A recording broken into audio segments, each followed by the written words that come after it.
நான் கேட்கறதுக்கு பதில் சொல்றா. ஸ்ரீரங்கத்துக்கு வந்தார்ல, திருவரங்கத்துக்கு ஐயா மோடி, ராமேஸ்வரம் போனார்ல ஐயா மோடி, தனுஷ்கோடி போனார்ல, ஏன் ஒரு தடவை கூட என் திருச்செந்தூருக்கும் பண்ணிக்கு வர்றதில்ல சொல்றா. சராவிடா சோக்கால்டு இந்துடா, என் முருக இந்து கடவுளா இல்லையா சொல்ற. என்ன ராஜா நீ சரியான வீரன், வாடா என் பாட்டன் இருந்த பெருவிடார் கோயில் வாடா, தஞ்சை பெரிய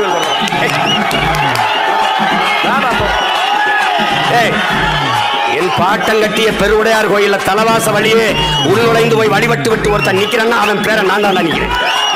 ஒருத்தன் ஒரு சிங்காதி சிங்கம் இந்த நாட்டில் இருக்கிற ஒரு அரசியல் தலைவனை நான் சவால் விடா. என் தலைவன் தலவாச வழியே உள்ள போய் கோயில சாமி மட்டும் வரைச்சோம்.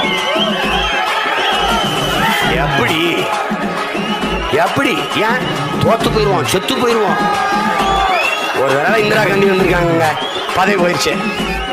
அங்க போய் சாமி கும்பிட்டா பதவியை பறிச்சு போடுவாரு எங்கால்.